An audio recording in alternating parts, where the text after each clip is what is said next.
नमस्कार, आप देख रहे हैं एबीपी न्यूज। मैं हूं जगविंदर पटियाल। पब्लिक इंटरेस्ट वाला पटियाल अकेला ऐसा पत्रकार है जो केवल आपके हित की बात करता है। पब्लिक इंटरेस्ट की पहली स्टोरी में आज पटियाल को अंतर आत्मा की आवाज के संकट का परीक्षण करना है। यह संकट राज्यसभा चुनाव में खड़ा हुआ है, जिसमें विधायक बिना किसी दबाव के अंतरात्मा की आवाज सुनकर वोटिंग करते हैं। हिमाचल प्रदेश में सरकार कांग्रेस की है, बहुमत कांग्रेस के पास है, लेकिन राज्यसभा में जीत गया बीजेपी का कैंडिडेट। इसी जीत की स्क्रिप्ट कैसे लिखी गई, कहां लिखी गई और क्या इस नतीजे से सुखू सरकार पर तलवार लटक गई है? कॉलिंग कार्ड में हिमाचल की पॉलिटिकल पिक्चर से पटियाल पर्दा उठाएगा। पॉलिटिकल इंटरेस्ट के बाद पब्लिक इंटरेस्ट में दूसरी स्टोरी आज पटियाल नए अधिकार का परीक्षण भी करेगा। देश में सबको शिक्षा का अधिकार है, तो क्या मां बाप के साथ रहकर बच्चों को पढ़ाई करने का अधिकार मिलना चाहिए? राजस्थान की दो जुड़वा बहनों ने प्रधानमंत्री मोदी को इमोशनल चिट्ठी लिखी और देश में नए अधिकार को लेकर बहस छेड़ दी। दोनों बेटियां 7वीं कक्षा में पढ़ती हैं। माता पिता राजस्थान में अलग अलग जगह पर पोस्टेड हैं। माँ बाप के बिना बेटियां पढ़ नहीं पाती, रह नहीं पाती। दोनों को अब मम्मी पापा की याद आती है। इसीलिए दोनों की मांग है कि माँ बाप का ट्रांसफर जयपुर कर दिया जाए। सिग्नेचर स्टोरी में आज माँ बाप से अलग रहने वाले बच्चों की मनोदशा और उनके अकेलेपन का परीक्षण मैं करूंगा। साथ ही एक सवाल भी पटियाल को सत्ता और जो तमाम लोग बड़े इंपॉर्टेंट लोग हैं उनसे करना है, खासकर मुख्यमंत्रियों से, कि जब भारतीय सिविल सेवा में यह सुविधा है कि मियां बीबी को एक राज्य में आसपास के शहरों में नौकरी करने का मौका मिले, तो राज्य कर्मचारियों को यह सुविधा क्यों नहीं दी जाती? मेरी यह खबर इस देश के हर मुख्यमंत्री को जरूर देखनी चाहिए। वैसे परीक्षण तो इंडिया और भारत के बीच कम होती खाई का भी करना है। कल पटियाल ने आपको गांव और शहर के बीच खर्च और खाने पीने की आदत वाली एक रिपोर्ट दिखाई थी, याद होगा आपको। सरकार ने 11 साल बाद घरेलू खपत खर्च का सर्वे करवा लिया है।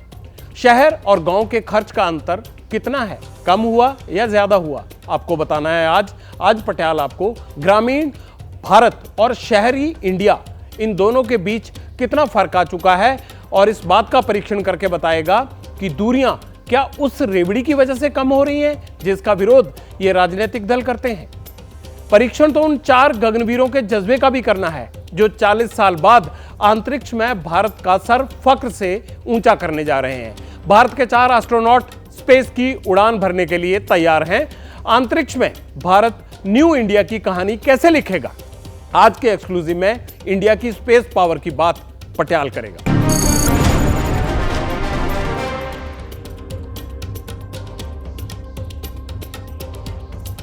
आज देश के सामने 2 अंतरात्मा की आवाज है। एक में 2 बेटियां अपने मम्मी पापा का ट्रांसफर करवाने की गुहार प्रधानमंत्री मोदी से लगा रही हैं।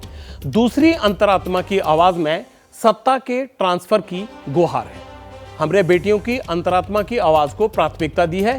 पहले बेटियों की पुकार जो देश के असंख्य माँ बाप की मदद करेगी, जो कमाई के लिए बच्चों से दूर रहते हैं या दूर नौकरी करते हैं। पहले उनकी बात।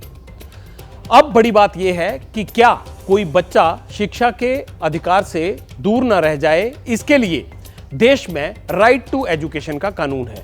लेकिन 2 जुड़वा बहनों की ओर से पीएम को चिट्ठी लिखी गई है और एक चिट्ठी और एक तस्वीर ने आज पूरे देश का ध्यान खींच लिया। चिट्ठी में राजस्थान की 2 बेटियों ने अपने माता पिता के साथ रहकर पढ़ने की अपील की है। उनका हक भी है, ये हर बच्चे का हक है। सबसे पहले 7वीं क्लास में पढ़ने वाली 2 बहनों की उस चिट्ठी का भावनात्मक पहलू जान लीजिए आप कि वो है क्या। राजस्थान की अर्चिता और अर्चना मीना 2 जुड़वा बहनें हैं। एक चित्र बनाकर दोनों ने माता पिता से अपनी दूरियों को दर्शाया है। तस्वीर के एक किनारे पर माता और दूसरे पर पिता की तस्वीर बनाकर दोनों बहनों ने उनके बीच दूरी दिखाई है कि 130 किलोमीटर की दूरी दर्शाई गई है।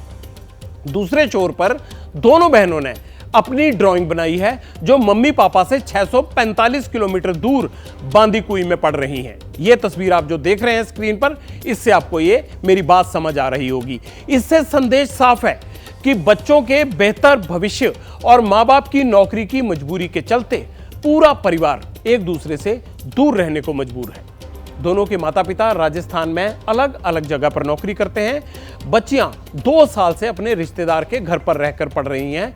अब वो अपने माँ बाप को मिस करती हैं, उनके साथ रहना चाहती हैं। इसीलिए अर्चिता और अर्चना ने मम्मी पापा के लिए सीधे देश के प्रधानमंत्री को इमोशनल लेटर लिखा। दोनों बहनों ने अपने माता पिता का तबादला एक जगह पर करने की अपील की है। अर्चिता और अर्चना के पिता देवपाल मीना बाड़मेर में नौकरी करते हैं और उनकी मां हेमलता मीना बालोतरा जिला है राजस्थान का, वहां पर टीचर हैं। बच्चियां 2 साल से चाचा चाची के साथ रहकर बांदी कुई में स्कूल में अपनी पढ़ाई कर रही हैं, लेकिन उन्हें अपने माता पिता की याद आती है। अब वो उन्हीं के साथ रहकर आगे की पढ़ाई करना चाहती हैं, क्योंकि माँ बाप से दूरी और अकेलापन अब उनकी पढ़ाई को प्रभावित करने लगा है। बच्चियां चाहती हैं कि मम्मी पापा का ट्रांसफर जयपुर कर दिया जाए, वहीं पर उनका घर है और वहीं वो सब एक साथ रहकर अपने घर में रहें और वहां पढ़ाई करें। चिट्ठी में बेटियों ने मोदी सरकार की योजनाओं और जो बच्चियों के लिए अभियान चल रहे हैं उसका भी जिक्र किया है, जैसे सुकन्या समृद्धि योजना और बेटी बचाओ बेटी पढ़ाओ अभियान, इसका जिक्र किया है। मोदी जी की मैंने बहुत सारे अभियान देखे थे, जैसे बेटी बचाओ बेटी पढ़ाओ, तो हमें उनसे बहुत प्रेरणा मिली। तो हम ऐसा चाहते हैं कि मोदी जी हमारी भी बात सुने और हमारे मम्मी पापा को ट्रांसफर जल्द कराए। हमारे पापा मम्मी का ट्रांसफर एक जगह जयपुर में हो जाए, जिससे हम उधर ही पढ़ाई कर सकें। और उन्होंने 2 साल पहले फ्लैट भी लिया था, तो हमारी पढ़ाई के लिए लिया था कि हम उधर पढ़ाई कर सकें। लेकिन फिर वो उनकी जॉब बाड़मेर है, समझी है, और हमारी स्कूल इधर है, तो हम ये कर नहीं पाए। तो मम्मी पापा भी दूर दूर जॉब करते हैं, हम भी इधर पढ़ते, तो बहुत कम मिल पाते हैं। अब मैं आप इन दोनों बेटियों के रेखाचित्र की तस्वीर खास तौर से आपको दिखाना चाहता हूं। इसे हमने एक फोटो फ्रेम में रखा है। ऐसा करने के पीछे मकसद ये है कि ये तस्वीर देश के हर घर और सत्ता के मुख्यालय की दीवार से चिपक जाए, ताकि नीति बनाने वालों को नीति बनाते वक्त बच्चों की असुविधा का ख्याल रहे। हर बच्चे को अपने माँ बाप के साथ रहकर पढ़ने का हक मिले, इसीलिए हम ये तस्वीर फ्रेम के अंदर दिखा रहे हैं। बाकी उस चीज़ का हमें भी कल सोशल मीडिया के माध्यम से पता चला, तो फिर हमने पूछा उनसे, तो उन्होंने भी बताया कि हमें मम्मा की बहुत याद आती है। बच्चियां हैं और किशोर अवस्था में आ रही है, उस हिसाब से उन्होंने उनके मन में जो फीलिंग्स थी उन्होंने लिखी।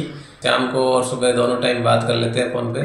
कोविड के टाइम उनको वहाँ शिफ्ट किया था, उससे पहले हमारे साथ ही रहती थी। वैसे हम मन से तो अच्छे रख रहे हैं, फिर भी माँ बाप की याद तो आती है बच्चों को। सर हम तो यही चाहते हैं कि बच्चों की इच्छा पूरी हो और इनको मतलब इनके माँ बाप के साथ रहना पड़े है और इनका माँ बाप का प्यार मिले। बच्चे पता नहीं कितने दिन तक साथ है, कितने दिन बाद में बड़े होकर ससुराल चले जाएंगे, तो फिर माँ बाप का प्यार तो बच्चों को मिल नहीं पाएगा अच्छे से।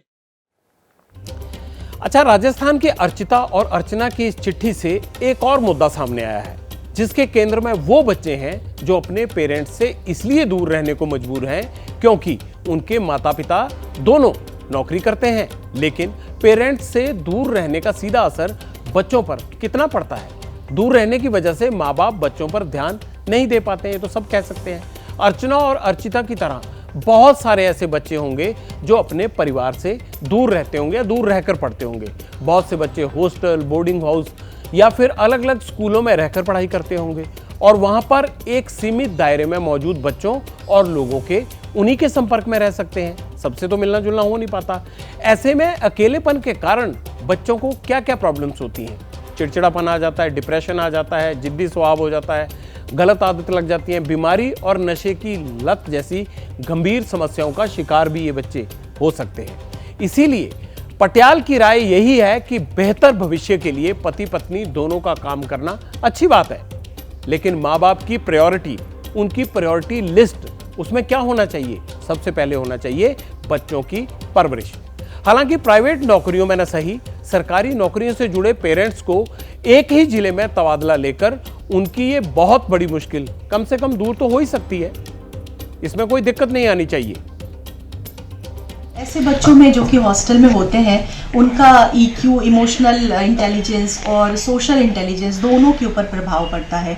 एक तो ज़्यादा वो घुल मिल नहीं पाते, बहुत सारी चीज़ों को वो नहीं समझ पाते जो सोसाइटी में चल रही होती हैं, क्योंकि वो तो दूर है, एक बहुत ही प्रोटेक्टेड एटमॉस्फेयर में है, एकदम अकेले रह रहे हैं, तो उनको नहीं पता चलता कि किस तरह से हम बिहेव करें।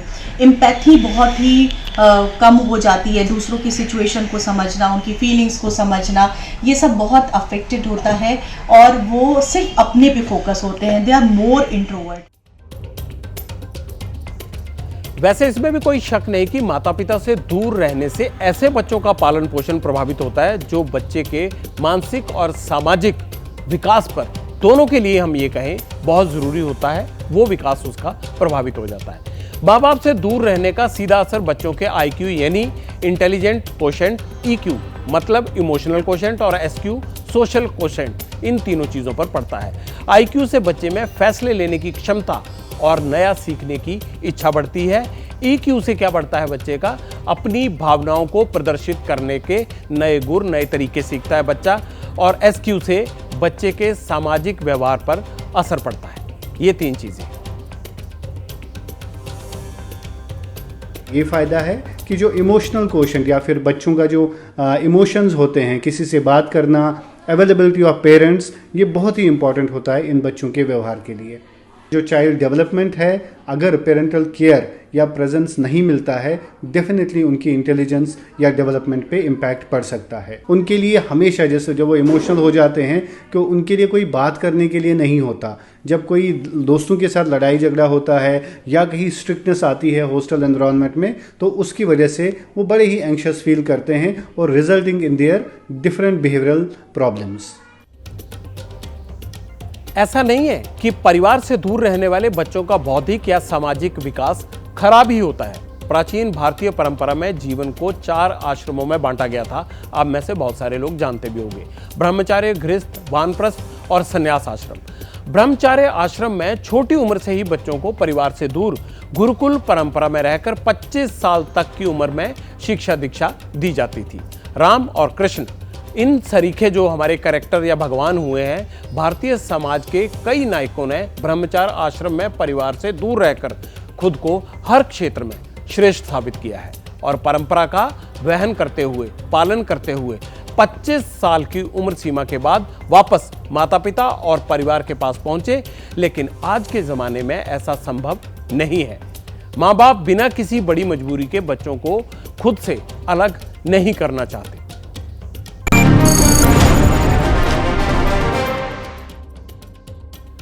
अब सबसे बड़ा सवाल क्या है? सवाल यह है कि क्या प्रधानमंत्री राजस्थान की दोनों बेटियों की उनके माता पिता के साथ रहने की इच्छा पूरी करेंगे? पटियाल तो पब्लिक इंटरेस्ट में आज ये मांग भी करना चाहता है कि पूरे देश में सरकारी सेवाओं में लगे नौकरी पेशा दंपति को बड़ी राहत देते हुए एक ही जिले में तैनाती दे देनी चाहिए। जब भारतीय प्रशासनिक सेवा में शादी करने वाले अफसरों के लिए एक कैडर की सहूलियत हो सकती है, तो छोटी नौकरी में लगे लोगों को सरकार यह सहूलियत क्यों नहीं दे सकती? दे सकती है ना।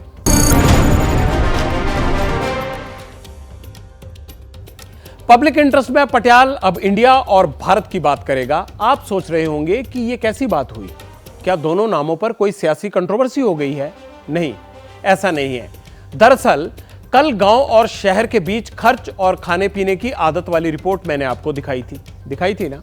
आज उससे आगे की बात आपसे करनी है और इस रिपोर्ट का सबसे बड़ा मैसेज क्या है, बेहद आसान तरीके से वो आपको बताना है। आप जानते हैं कि सरकार ने 11 साल बाद घरेलू खपत खर्च सर्वे करवाया है। इसकी मोटी मोटी बातें क्या है? मोटी बातें ये हैं कि गांव का रहने वाला राम खिलावन हो या फिर शहर में रहने वाला सुमित, दोनों के बीच खर्च का अंतर घटा है। 2 कैरेक्टर से मैं आपको सारी कहानी समझाऊंगा। राम खिलावन महीने में खाने पीने पर और दूसरी चीजों पर औसतन 3,773 रुपए खर्च कर रहा था। वहीं शहर में रहने वाला सुमित एक महीने में 6,459 रुपए खर्च कर रहा था।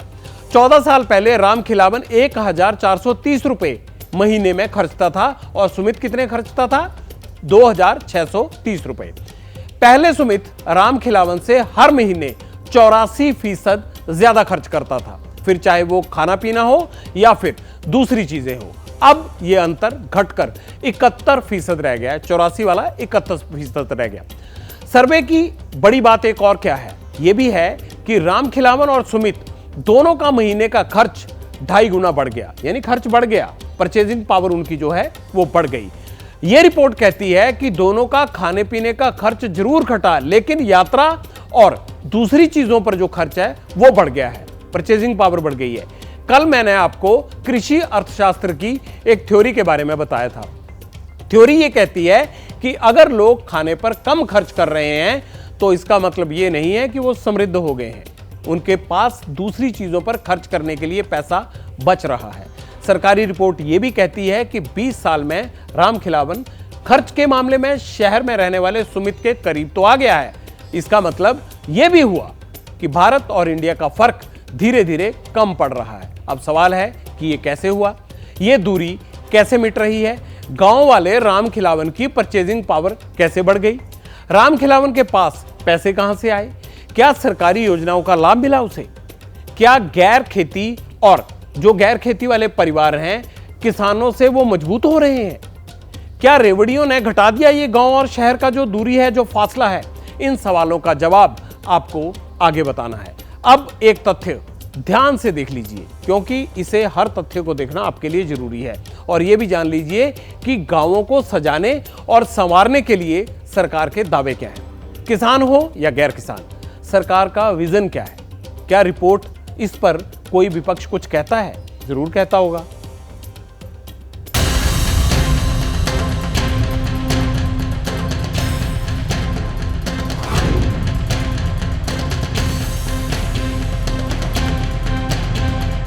सर्वे खूब दिखाई जाएंगे, उनमें से दिखाया गया है, ताल ठोक कर बोला जा रहा है 5% ही अब गरीब इस देश में रह गया। लेकिन अगर इन्हीं की रिपोर्ट आप मान लीजिए, हम चलिए इस रिपोर्ट का खंडन ही नहीं करते, हम इसी रिपोर्ट पर चर्चा करते हैं। इसी रिपोर्ट की बात की खाल अगर खोलने पे आ जाए तो देखिएगा असलियत क्या है। असलियत यह है कि इस देश के सबसे गरीब 5% लोग अपनी दिन की गुजर बसर सिर्फ और सिर्फ 46 रुपए रोजाना पर करते हैं।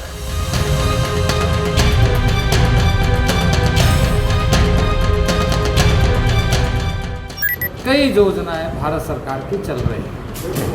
भारत सरकार कृत संकल्पित है कि देश का समग्र विकास और समग्र नागरिकों का विकास, चाहे महिला हो, युवा हो, किसान हो, गरीब हो।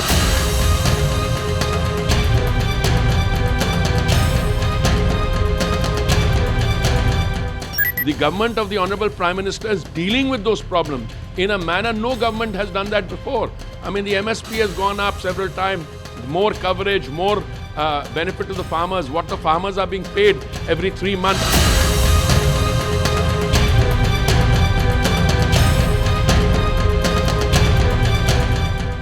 जिनकी गारंटी कोई नहीं लेता, उनकी गारंटी मोदी लेता है। सरकार ने जो कस्तूरी कॉटन लॉन्च किया है, वो भारत की अपनी पहचान बनाने की ओर एक बड़ा कदम होने वाला है।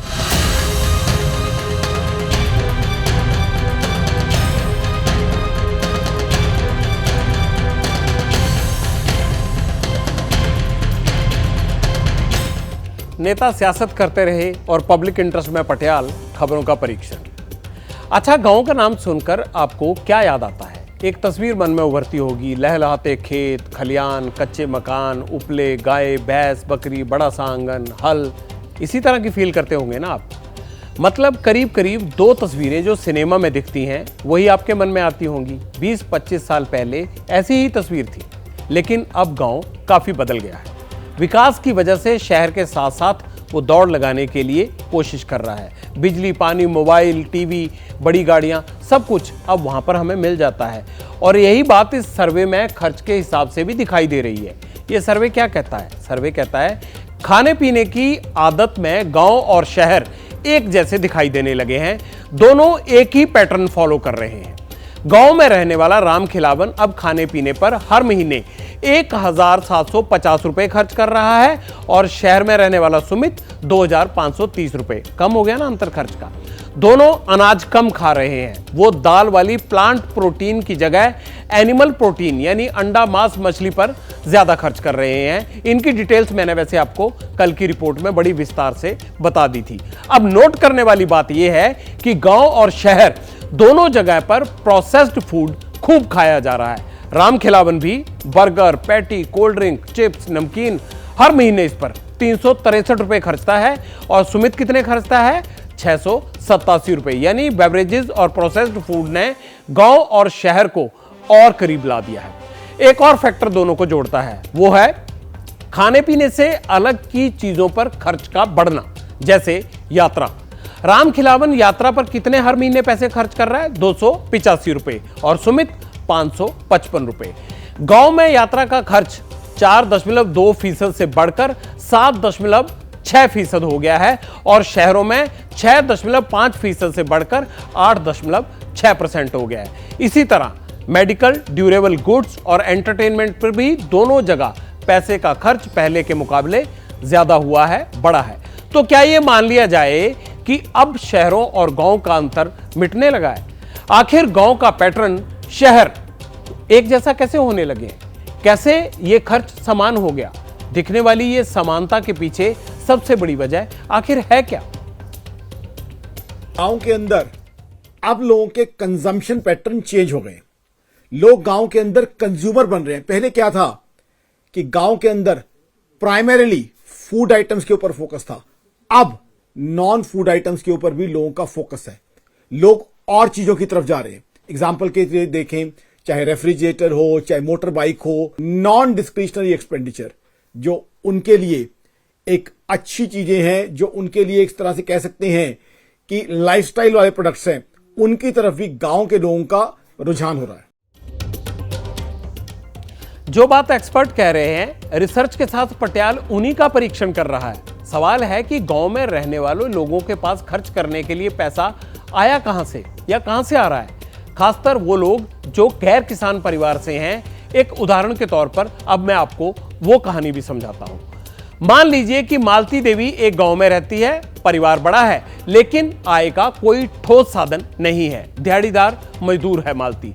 अब उनके पास खर्च करने के लिए पैसा आया कहां से? जवाब है, क्या सरकारी योजनाओं से। सरकार गरीबों के लिए पक्के मकान बनाकर देती है। मालती देवी को 1,20,000 रुपए में पक्का मकान बन गया। वो मकान मिल गया। मकान है तो शौचालय चाहिए होगा, सरकार ने फ्री में बनाकर दे दिया। ये समस्या भी खत्म हो गई।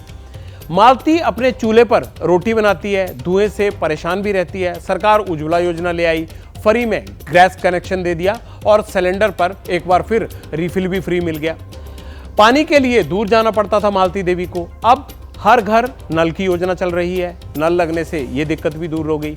मान लीजिए घर में कोई बीमार हो, दवा दारू के लिए सारी बचत खर्च हो जाती है अगर साधारण परिवार हो तो। अब आयुष्मान कार्ड वाला वो खर्च आ गया। वो आयुष्मान कार्ड के जरिए 5 लाख तक का इलाज जो है बिल्कुल फ्री हो जाता है। अगर काम छूट गया तो क्या होगा? मालती देवी को इसकी फिक्र होगी। इसका इंतजाम भी है। सरकार ने मुफ्त में अन्न योजना चला दी। हर सदस्य को 5 किलो मुफ्त राशन मिलता है।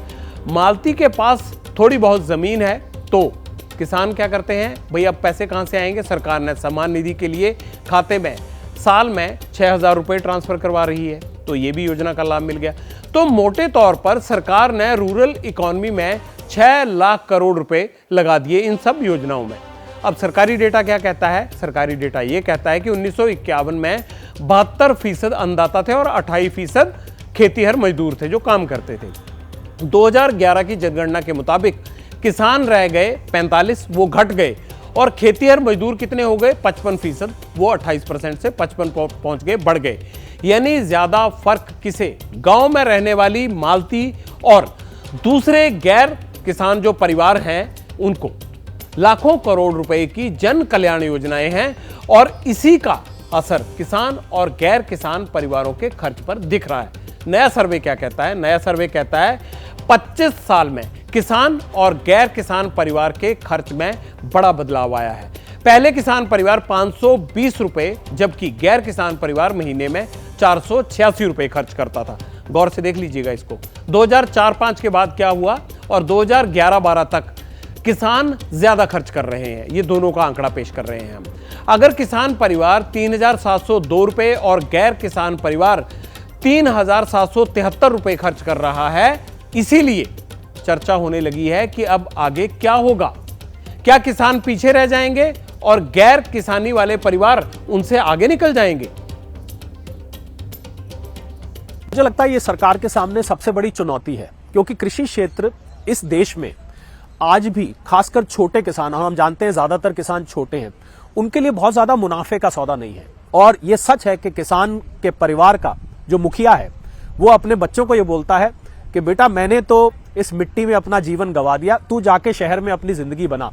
तो ये जो स्टेटमेंट किसान के घर में सुनाई देती है, ये इस बात की तरफ इशारा करती है कि आज भी किसानी हमारे यहाँ पूरी तरह से मुनाफे में नहीं है। उसके बहुत सारे कारण हैं, अभी कारण हम गिनवाएं तो बहुत लंबी फेहरिस्त है, पर यह सच है कि अगर शहर आके उसको कोई अच्छी नौकरी या अच्छा कामकाज शुरू करने को मिल जाता है तो मुझे लगता है वो किसानी को पीछे छोड़ आता है और कुछ हद तक वो अपने आर्थिक हालात को भी पीछे छोड़ आता है।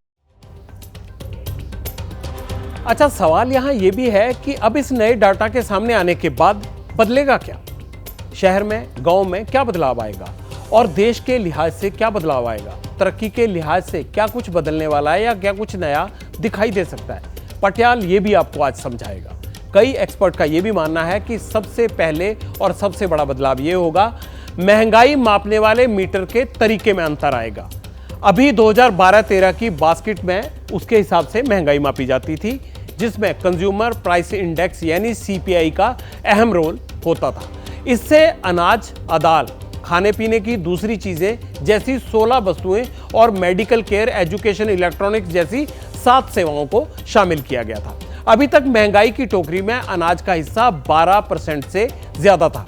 खाने पीने के साथ बेवरेजेस को मिला लें तो इसकी हिस्सेदारी 46% बैठती थी। लेकिन नया डाटा क्या कहता है कि लोग अनाज कम खा रहे हैं, बाकी चीजों पर फोकस ज्यादा है।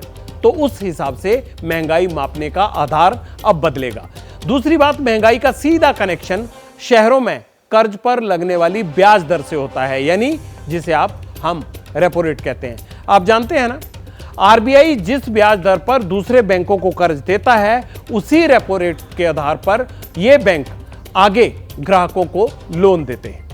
अगर महंगाई काबू में रहती है तो फिर कर्ज नीति में उतार चढ़ाव देखने को नहीं मिलता। मॉनेटरी पॉलिसी स्थिर रहती है, लोन सस्ती दरों पर मिलता है, ईएमआई नहीं बढ़ती, जिसको लेकर आप महीना भर परेशान होते हैं कि तनख्वाह जल्दी आ जाए। लेकिन मान लीजिए कि अगर महंगाई वाली बास्केट अपडेट नहीं हुई, पुराना डेटा के आधार पर ही महंगाई को मापा जाता रहा, तो इसका असर कर्ज के ब्याज पर पड़ना लाजमी है। सरकार और आरबीआई को सही आंकड़ों का पता ही नहीं चलेगा और नतीजा जनता को इसका जरूर भुगतना पड़ेगा, महंगे लोन के तौर पर। बहरहाल ये तो आंकड़ों का खेल है, सारे आंकड़े, सारी रिपोर्ट अपनी अपनी जगह है, लेकिन सच यही है कि अभी भी गांव और शहर में फर्क दिखता है, बात चाहे रोजगार की हो या फिर जीडीपी की। अगर गांव आगे बढ़ेगा, तरक्की करेगा, तो शहर और देश की रफ्तार दुगना हो जाएगी। इसीलिए सवाल है कि सही मायने में गांव और शहर का फर्क मिटेगा कब?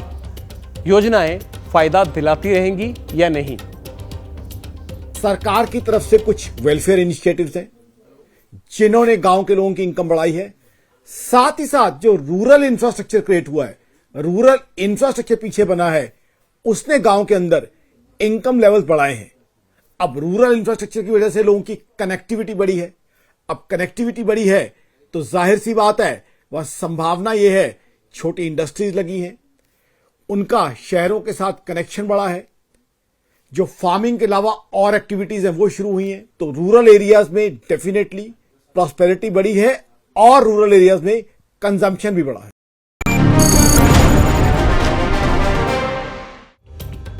अब यहां सवाल मेरा यह है कि किसानों का क्या होगा और उनका क्या होगा जो एमएसपी की मांग कर रहे हैं? वो किसान क्या करेंगे जो अभी तक खेती किसानी के भरोसे ही आगे बढ़ रहे थे? इसका जवाब भी डेटा में छिपा हुआ है। अगर गांव में गैर किसानी वाले मजदूर बढ़ेंगे, उनका कमाई का जरिया बढ़ेगा। मान लीजिए जो लोग दूसरे राज्यों में जाकर मजदूरी करते हैं, वो घर में पैसा जरूर भेजते होंगे और सरकार भी यही चाहती है कि असंगठित क्षेत्र तरक्की करे। तो फिर किसानों के बीच अस्थिरता और बेचैनी का माहौल बन सकता है। वो खुद को आर्थिक तौर पर सुरक्षित रखने के लिए, कंपटीशन में बने रहने के लिए सरकार से स्पेशल पैकेज या फिर किसी तरह के रिजर्वेशन की मांग भी कर सकते हैं। और एमएसपी पर गारंटी वाला कानून शायद इसी की एक पहल या कोशिश दिखाई पड़ रही है।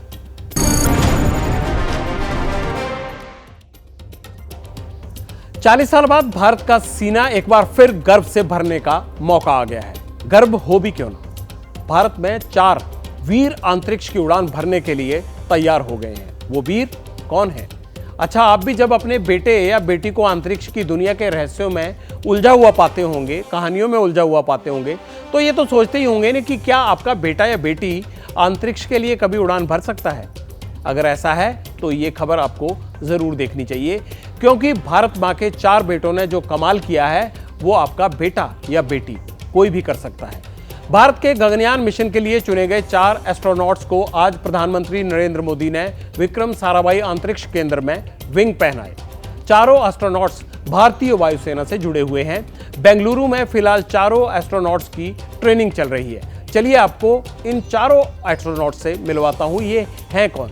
भारतीय वायुसेना के साल 1999 में जुड़े केरल के रहने वाले ग्रुप कैप्टन प्रशांत बालकृष्ण नायर का चयन गगनयान के लिए हुआ है। प्रशांत सुखोई पायलट हैं, ग्रुप कैप्टन के तौर पर तैनात हैं। अभी इंजीनियरिंग की पढ़ाई कर चुके हैं और इंडियन एयरफोर्स में अपनी सेवाएं दे रहे हैं।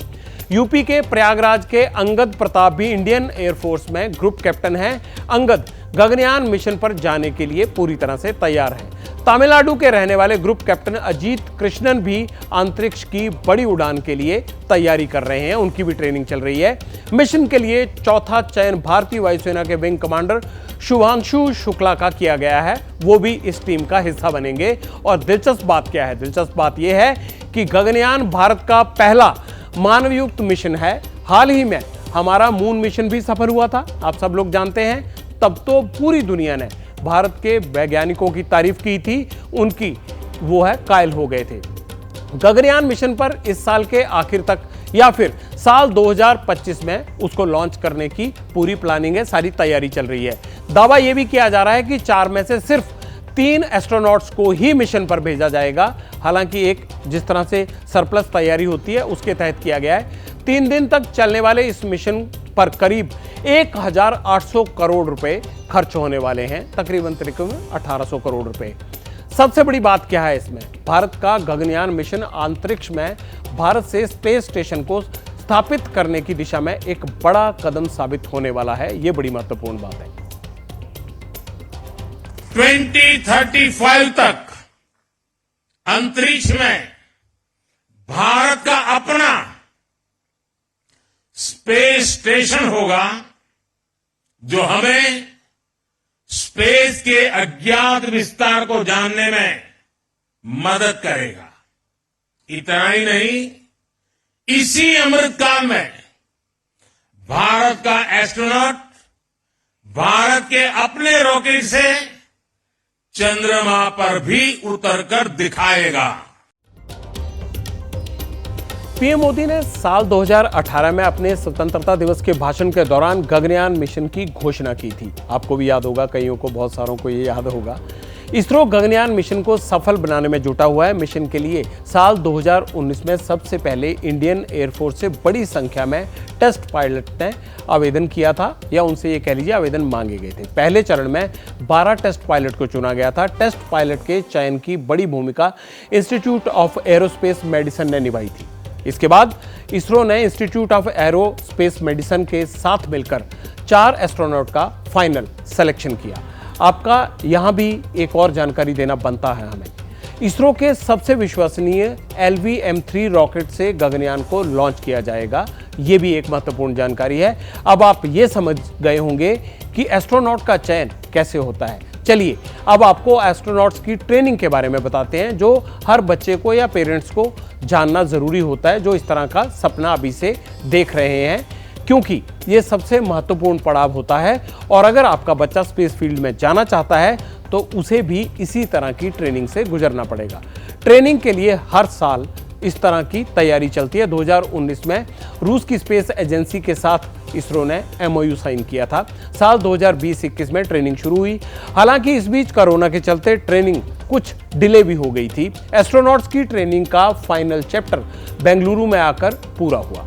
यहाँ एस्ट्रोनॉट्स को क्लासरूम, फिजिकल फिटनेस, उड़ान, सूट ट्रेनिंग, पायलट सिस्टम, गुरुत्वाकर्षण, एरोमेडिकल और तमाम तरह की चीज़ों को लेकर योगा भी सिखाया गया। गगन यात्रियों की सुरक्षा इसरो और भारत सरकार के लिए सबसे बड़ा मुद्दा है और साथ के साथ चुनौती भी है। इसीलिए समुद्र में सभी एस्ट्रोनॉट्स की सकुशल लैंडिंग के इंतजाम भी किए जा रहे हैं। लेटेस्ट तकनीक, इंजीनियरिंग सिस्टम और मानव केंद्रित सिस्टम पर इसरो का विशेष फोकस रहता है। 40 साल पहले अगर हम बात करें, 1984 में भारत के राकेश शर्मा स्पेस मिशन पर गए थे। आपको याद भी होगा, सारे जहां से अच्छा हिंदुस्तान हमारा।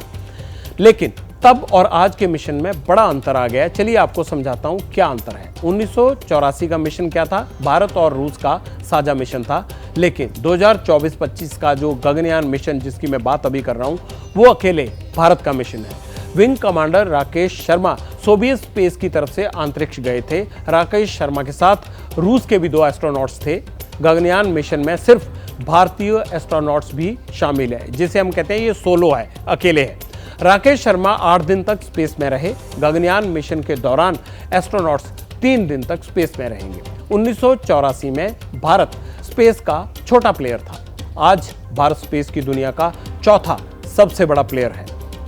भारत दुनिया की तरफ देख रहा है और दुनिया भारत की तरफ देख रही है। अंतरिक्ष की तरफ भारत की नजर बहुत पहले से है। गगनयान मिशन के दौरान जो रिसर्च होगी वो भारत की तरक्की को 4 चांद जरूर लगाएगी। हमारा जो स्पेस स्टेशन बनेगा ये एक बहुत मेरे ख्याल में विज्ञान के ओर से अगर देखा जाए, ये एक भारत के लिए बहुत बड़ी उपलब्धि होगी। 6 एक्सपेरिमेंट्स करेंगे, 5 या 6 एक्सपेरिमेंट्स। उनमें से कई एक्सपेरिमेंट्स बायोलॉजिकल एक्सपेरिमेंट्स होंगे जो मानव को लेके होंगे और वैसे भी बायोलॉजिकल एक्सपेरिमेंट्स होंगे। ये एक्सपेरिमेंट्स कई एकेडमिक इंस्टीट्यूशंस के साथ कोलैबोरेट करके, भारतीय एकेडमिक इंस्टीट्यूशंस के साथ कोलैबोरेट करके हम ये एक्सपेरिमेंट्स करेंगे। वैसे एक खास बात और है, भारत 2047 तक विकसित राष्ट्र बनने के लक्ष्यों की ओर बढ़ भी रहा है। योगदान देश के युवाओं का भी होगा, इसमें आपके बच्चों का भी होगा। चंद्रयान 3 और आदित्य L1 मिशन की सफलता का स्वाद हम सभी ने हाल ही में चखा है और बड़ा फख्र भी महसूस हुआ। गगनयान की जो इतने 140 करोड़ लोगों की आकांक्षाओं को अंतरिक्ष में ले जाने के लिए जो तैयारी हो रही है, इसलिए अब आप भी अपने बेटे बेटियों को अंतरिक्ष की सैर कराने के लिए तैयार हो जाइए। बड़ी खबर, राज्यसभा में पहली बार एनडीए को बहुमत मिल गया है। ये इस वक्त बड़ी खबर आ रही है। 240 की राज्यसभा में एनडीए के पास 124 सांसद हो गए हैं। यूपीए के पास 90 और अन्य के पास 26 सांसद हैं। भारतीय राजनीति में ये एक बड़ा उलटफेर हुआ है। हिमाचल और उत्तर प्रदेश में राज्यसभा के चुनाव में क्या खेल हुआ ये आपको समझाते हैं। और यहां पर जो अंतरात्मा का भीषण संकट है वो नजर आया। हिमाचल प्रदेश में सरकार कांग्रेस की, बहुमत कांग्रेस का, लेकिन राज्यसभा प्रत्याशी जीता किसका? बीजेपी का। प्रदेश में राज्यसभा की 1 सीट थी, इसको जीतने के लिए 35 वोट चाहिए थे और कांग्रेस के पास कितने वोट थे? 40 वोट। बीजेपी के पास 25 वोट थे। अरे 15 का फर्क था, फिर कैसे हार गए? लेकिन बीजेपी फिर भी जीत गई और कांग्रेस सत्ता में रहकर भी हार गई। जैसा कि हम सब जानते हैं, आप भी जानते होंगे, राज्यसभा के चुनाव में जनता के चुने हुए विधायक वोट देते हैं। इसमें हर विधायक को प्राथमिकता के आधार पर कई प्रत्याशियों को वोट देने का सिस्टम है। हिमाचल में भी ऐसा ही सिस्टम था। वहां कांग्रेस के अभिषेक मनु सिंघवी और बीजेपी के हर्ष महाजन के बीच मुकाबला था। अभिषेक मनु सिंघवी जाने माने वकील हैं, हजारों करोड़ रुपए की संपत्ति के मालिक हैं। दोनों तरफ से वोटिंग हुई, दोनों के वोट बराबर पड़े। विजयी किसे घोषित करें, यह मसला खड़ा हो गया। हार जीत का फैसला एक पर्ची की मदद से किया गया। इसमें बीजेपी के प्रत्याशी हर्ष महाजन की विजयी पर्ची निकली। अभिषेक मनु सिंघवी ये चुनाव हार गए। सिद्धांत की बात कर रहा हूं। वो संदेश है कि हम बेशर्मी से वो करेंगे जो कानून में अनुमति जिसकी नहीं है। अगर ये नए भारत न्यू इंडिया की परिभाषा है तो मैं तो पुराने भारत को ही प्रेफर करूँगा। पलट के आऊँगा शाखों पे खुशबू लेकर, पलट के आऊँगा शाखों में खुशबू लेकर, खिजा की जद हूँ मैं, मौसम ज़रा बदलने दो। शाम तक कस्में जो लोग खाते थे, सुबह तक फिर कस्में खाते रहे, और जब अपना ईमान ही बेच दिया कि वो नाराज़गी का वोट था, वो तो एक ही चीज़ का वोट होता जिसकी जानकारी आपको मेरे से ज़्यादा होगी, जिस प्रकार की आप जानकारी रखते हैं। इससे आगे मैं क्या कहूँ, लेकिन मैं इतना कहना चाहता हूँ कि हिमाचल की जनता इस प्रकार की संस्कृति की आदी नहीं है। ये मेरी विक्ट्री नहीं है, ये भारतीय जनता पार्टी की विक्ट्री है। अब आगे क्या रणनीति होगी बीजेपी की? क्या राज्य में आप लोग बिल्कुल सुक्खू सरकार गिराएंगे और भारतीय जनता पार्टी की कैसे बनेगी?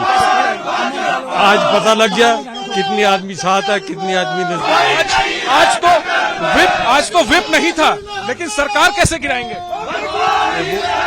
हम फ्लो टेस्ट मांगेंगे, फ्लो टेस्ट मांगेंगे। हाँ, क्यों नहीं? कल हमने आपको बताया था कि 12 अरबपति राज्यसभा पहुंच सकते हैं, लेकिन उनमें जो सबसे बड़े अरबपति थे वो चुनाव हार गए। अभिषेक मनु सिंघवी का नाम अरबपतियों की उसी श्रेणी में जिन्होंने अपनी संपत्ति घोषित की है सबसे ऊपर था। लेकिन अब चुनौती किसके लिए है? अब सुखविंदर सिंह सुक्खू के लिए भी चुनौती है, क्योंकि जो राजनीतिक उलटफेर की आज ये माहौल बना है, इसकी आंच कहीं उनकी सरकार पर ना आ जाए, ये बड़ी बात होगी। चलिए, इसी तरह अब उत्तर प्रदेश की 399 वोट थी, उसकी बात कर लेते हैं। वहां क्या हुआ? इसमें एनडीए को 288 हैं और इंडिया के पास 110। ये मैं उत्तर प्रदेश की बात कर रहा हूं। वहां अन्य के पास 1 वोट है। कुल 10 सीट के लिए वहां चुनाव हुए। 1 सीट जीतने के लिए 37 वोट्स की जरूरत थी। एनडीए के 8 प्रत्याशी उतारे गए और इंडिया ने कितने उतारे? 3। ऐन वक्त पर एनडीए ने एक और प्रत्याशी जो है वो ज्यादा उतार दिया। नतीजा, चुनाव हुए और फिर समाजवादी के 7 विधायकों ने क्रॉस वोटिंग कर दी, हिमाचल की तरह ही। 1 एसपी विधायक ने वोटिंग नहीं की। कुल वोट पड़े 395। फाइनल नतीजे में बीजेपी के 8, इंडिया अलायंस के 2 प्रत्याशी जीते। यहां भी अंतरात्मा की आवाज का संकट देखने को मिल रहा है, क्योंकि हमेशा यह कहा जाता है कि जो चुनाव होते हैं उसमें अंतरात्मा की आवाज के हिसाब से ही वोटिंग की जाती है। लिहाजा आप देख लीजिए आप कि अंतरात्मा की आवाज इन नेताओं की क्या बोल रही है, और जनता भी देख रही है कि आखिरकार उनके चुने हुए नुमाइंदे अपने फायदे के लिए क्या खेल करते हैं। पब्लिक इंटरेस्ट में अब आपके वो कमेंट्स जो आपने कल के शो पर हमें भेजे हैं, देख लेते हैं फटाफट क्या है। ये देखिए, आ गया। बिना गाड़ी के चलने वाली ट्रेन पर गियर बॉक्स लूज होने से मालगाड़ी दौड़ पड़ी, लेकिन लोको पायलट की पूरी जिम्मेदारी है, उसको निलंबित कर देना चाहिए और विभागीय कार्रवाई होनी चाहिए। ऐसे में कोई बड़ा हादसा हो सकता था। राजस्थानी जी ये लिख रहे हैं, बिल्कुल कार्रवाई की जा रही है, जांच रिपोर्ट भी बिठाई गई है। चलिए, आज पब्लिक इंटरेस्ट में बस इतना ही। कल रात फिर आपके मुद्दों के साथ 9 बजे होगी मुलाकात, लेकिन एबीपी न्यूज़ पर खबरों का सिलसिला जारी है। मेरी सहयोगी स्नेहलता स्टूडियो में पहुंच चुकी है। शुभ रात्रि।